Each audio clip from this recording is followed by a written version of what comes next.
one for the cameraman. Yeah. Oh, it's out of this world. Like, Pretty nice, like you feel your face buzzing from it, like when you're drinking it, you know. Yeah.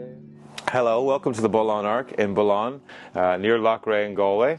We're a regenerative biodynamic farm.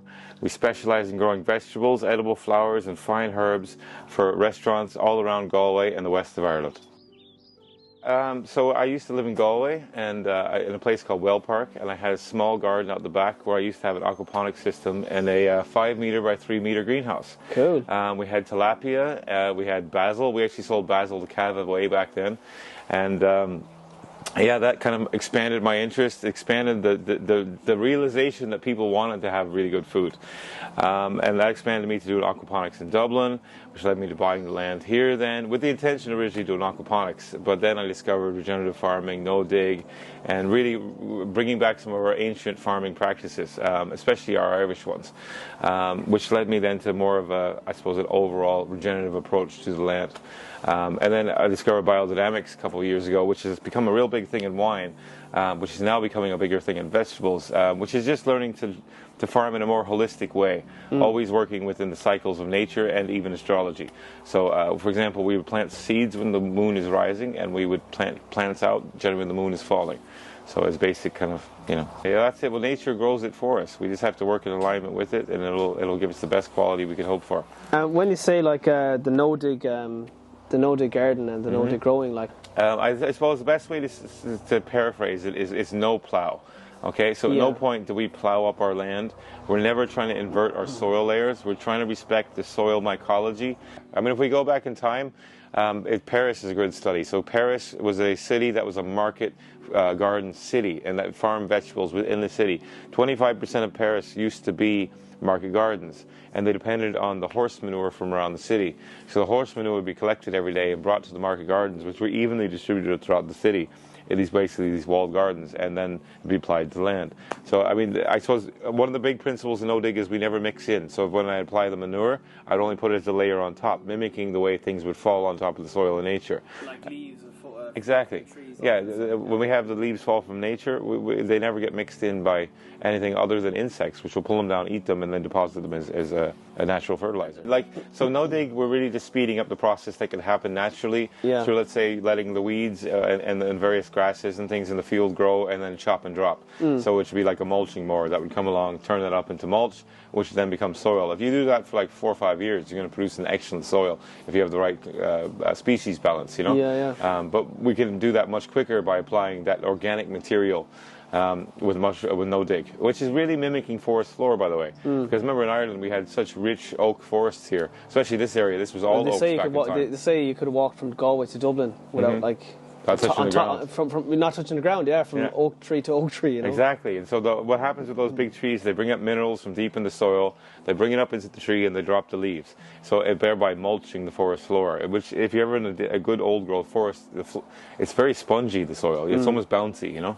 So again, we're trying to always focus on getting air, nutrients, the exchange, the circulation and movement between the soil and the surface. You know. And the deeper water underneath. You know.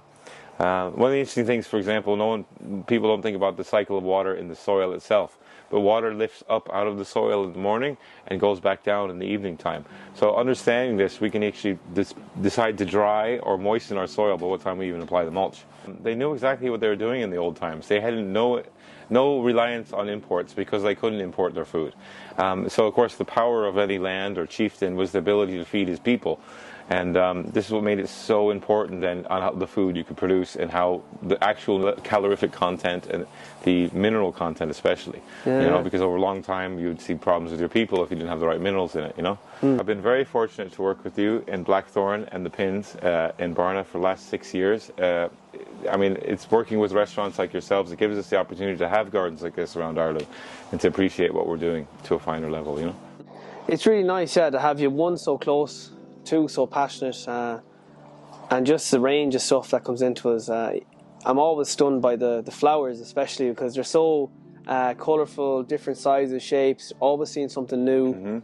And we break upstairs, we get Monday, Tuesday off, and on Wednesday we're back to work. You know, nobody really likes coming back to work, but when you show up with your delivery, it brings a whole kind of buzz to the whole team, and we get really excited, and it's also fresh and colorsome, and it's just great seeing it come in the door. You just don't see that from any other supplier, you know. There's just... Oh, well, thank you, Richard. It's just, it's special, like, if you know what I mean. It's like, it's very... this is what biodynamics does. It brings that extra, like, happiness to the plant, you know? Yeah. So I know... And you can taste it. You can actually really taste it. Umami. This is umami. Yeah. So they talk about in Hinduism too, a praha energy of food, I think it's called. I'm trying to get away from, like, people often think of like the perfect garden as the most productive. And this is absolutely a mistake, because often the action of the plants and the weeds that are growing with our vegetables are providing a job in themselves. Like, for example, if you look beside you, you can see these fat hen are keeping the soil being dried out from between the corn.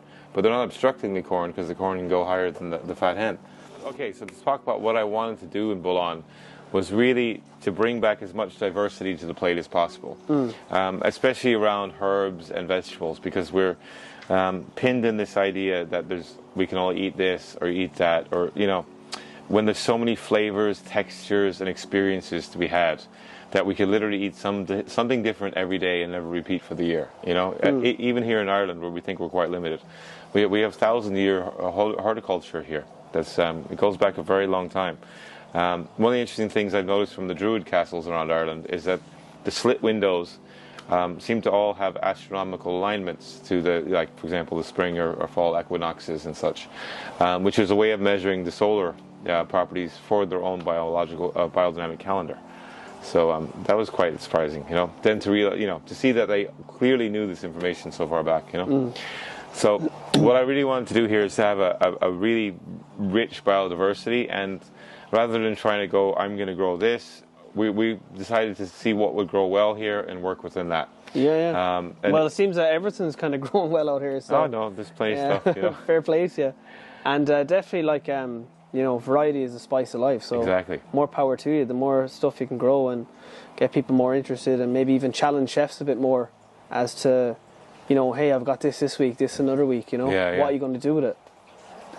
It's a nice challenge. It's a nice, for creativity, it's nice, you know. This greenhouse was the first one. We actually put this up before I was ever considering being a working market garden, which this is the classroom area. So I was originally setting this up to teach aquaponics in Ireland, but then COVID kind of changed the plans, and we decided to open the garden instead. It's been very much a work on progress. So every year we add a bit more land, we improve the soil more. Again, the whole thing is regenerative. So our main criteria is things will get better every year. And so that's why every year it's a work in progress, you know. You're never finished, so it's... never finished, not for a lifetime. Always chasing that carrot. Exactly, you know.